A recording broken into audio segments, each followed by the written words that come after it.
नमस्कार. आपण न्यूज यात्रा पाहायला सुरुवात केलेली आहे. मी संजय वरकड. मराठीत एक म्हण आहे, चोर तर चोर वर शिरजोर.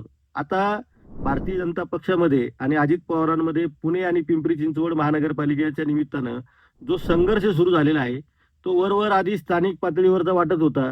परंतु तो आता एकूणच राष्ट्रवादी काँग्रेसमध्ये आणि भारतीय जनता पक्षामध्ये राज्य पातळीवरचा संघर्ष होतो की काय, अशी परिस्थिती निर्माण झालेली आहे. मी आधी जसं म्हटलं, की चोर ते चोर वर शिरजोर. आता अजित पवारांवर इतके दिवस सिंचन घोटाळ्याचे आरोप करणारे भारतीय जनता पक्षाचे सगळे नेते, स्थानिक नेते पुण्यातले असतील किंवा महाराष्ट्रातले, या अजित पवारांच्या आक्रमक भूमिकेमुळे प्रचंड अडचणीत आलेले आहेत. आणि अजित पवारांनी 1999 मध्ये भारतीय जनता पक्षाचं सरकार असताना, विशेषतः शिवसेना भाजपचं सरकार असताना 100 कोटी रुपये पक्षाचा निधी आपल्याकडे मागितला होता सिंचन घोटाळ्यातलाच. असा एक खळबळजनक आरोप करून एक भारतीय जनता पक्षासमोर एक मोठं आव्हान तर उभंच केलं आहे. पण आता याच्यामध्ये चोर तो चोर वर शिरजोर कोणी कोणाला म्हणावं, असा एक प्रश्न निर्माण झालेला आहे. कारण सिंचन घोटाळ्यामध्ये आरोप झाल्यानंतर 70,000 कोटींचा घोटाळा झाला. त्याच्या संदर्भामधले आरोप प्रत्यारोप झाले.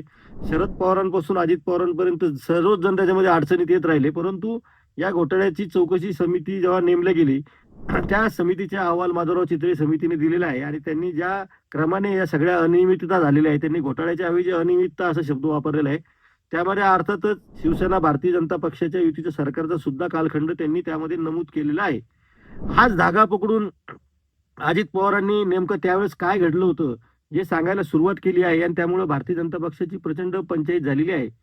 आतापर्यंत सिंचन घोटाळ्याचे आरोप झाल्यानंतर बॅकफूट वर जाणारे अजित पवार आता सिंचन घोटाळ्यामध्ये भारतीय जनता पक्षाचाच कसा सहभाग आहे, हे सांगायला लागल्यामुळे भाजपसमोर एक नवीन पेच निर्माण झालेला आहे. त्यामुळे आतापर्यंत सिंचन घोटाळ्याच्या बाबतीमधल्या आरोपाला प्रत्युत्तर देताना भाजपचे नेते चोर तर चोर वर शिरजोर असं म्हणत होते. पण आता भाजपच्याच काळामध्ये झालेल्या या सगळ्या घोटाळ्यांची त्याचे आकडे 100 कोटीपेक्षा जास्त आहे असं अजित पवार सांगतायत. आणि मी जर फाईल उघडली तर दणका होईल, असं पण ते बोलायला लागलेले आहेत. त्यामुळं आता ज्या सरकारमध्ये आपण आहोत, त्यांच्याच पूर्वीच्या काळामधल्या सरकारच्या संदर्भात अजित पवारांनी केलेली विधानं ही गांभीर्याने घ्यावी लागणार आहेत. ही निवडणुकीपुरती केलेली राजकीय विधानं आहे असं जरी आपण समजलं, तरी मग इतके दिवस भारतीय जनता पक्ष सिंचन घोटाळ्याच्या बाबतीमध्ये अजित पवारांवर जे आरोप करत होते, तेही फक्त निवडणुकीपुरते केलेले आरोप होते का, हे सुद्धा आता भारतीय जनता पक्षाला स्पष्ट करावं लागणार आहे. कारण जो नियम अजित पवारांना लागू होतो आहे घोटाळ्यांच्या आरोपाच्या बाबतीमध्ये, तोच नियम आता भारतीय जनता पक्षाच्या बाबतीत का लागू होऊ नये, हा प्रश्न उपस्थित होऊ शकतो. त्यामुळं महानगरपालिकेच्या निवडणुकांच्या नंतर अजित पवारांचा पक्ष आणि भारतीय जनता पक्षांमधला हा संघर्ष प्रचंड वाढेल अशी शक्यता आहे. खरं तर पूर्ण आपण महानगरपालिकांचा राजकारणाचा एकूणच विचार केला तर ठाणे, मुंबई आणि पुणे, पिंपरी चिंचवड या महानगरपालिका सर्वाधिक महत्वाच्या आहेत. त्यानंतर नाशिक, छत्रपती संभाजीनगर, नागपूर असा क्रम येतो. परंतु या 4 महानगरपालिकांच्या अंतर्गत म्हणजे आपण आधी जो उल्लेख केलेला आहे, मुंबई, ठाणे, पिंपरी चिंचवड आणि पुणे, तर या 4 महानगरपालिकांच्या अंतर्गत येणाऱ्या विधानसभा मतदारसंघ इथं जर भारतीय जनता पक्षाचे पाय मजबूत झाले, स्थानिक स्वराज्य संस्था या जर ताब्यात राहिल्या, तर इथल्या आमदारांची संख्या ही 80 पेक्षा जास्त साधारणपणे आहे असं मानलं जातं. त्यामुळं एकूणच एक मोठा बंच या सगळ्या महानगरपालिकांच्या स्थानिक नेतृत्वाच्या हातामध्ये राहतो आणि ही कार्यकर्ते जर खालचे मजबूत असले, तर विधानसभा निवडणुकांमध्ये त्याचा मोठा फायदा होऊ शकतो. हे भारतीय जनता पक्षाने हेरलेलं आहे.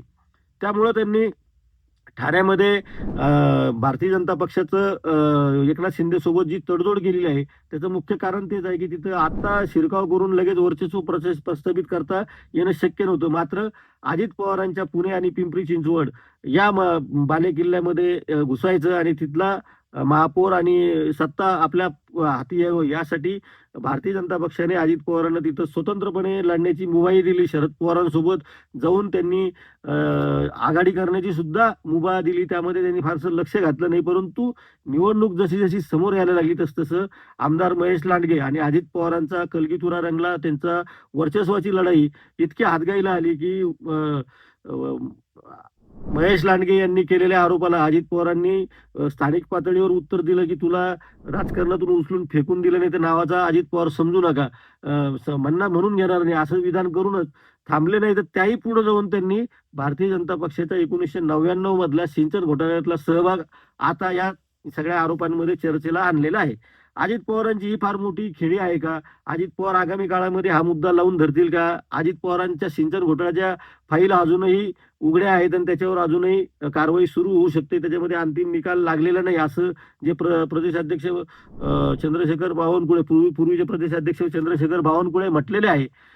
तर त्या विधानामुळे अजित पवारांना दाबण्याचा प्रयत्न झाल्यामुळे अजित पवार आता उचल खाऊन भारतीय जनता पक्षाला सुद्धा या घोटाळ्यामध्ये वाटेकरी आहेत म्हणून सांगायला सुरुवात करीत आहेत का? आणि तसं जर अजित पवारांनी केलं तर सिंचन घोटाळ्यावर जे अजित पवारांवर होणारे आरोप आहेत तर त्या बाबतीमध्ये मग चोर तर चोर आणि वर शिरजोर असं कुणी कोणाला म्हणावं असा प्रश्न राज्यासमोर पडणार आहे. त्यामुळे आपण सुद्धा या सगळ्या विषयावर लक्ष ठेवून असणार आहोत. आगामी काळामध्ये सिंचन घोटाळ्याचं 1999 मधील प्रकरण अजित पवार खरंच बाहेर काढतात का हे सुद्धा आपण बघणार आहोत. महापालिका निवडणुकांमध्ये आता सध्या पैसे वाटपांचा जोरात आरोप सुरू आहे. त्यावरही आपलं लक्ष असणार आहे. परंतु आधी झालेल्या घोटाळ्यांची चर्चा नव्याने सुरू होत आहे आणि ते घोटाळे खरंच बाहेर येतील का हे आपल्याला बघायचं आहे. त्यामुळे आपण पाहत राहा न्यूज यात्रा. हे आहे आपलं चॅनल.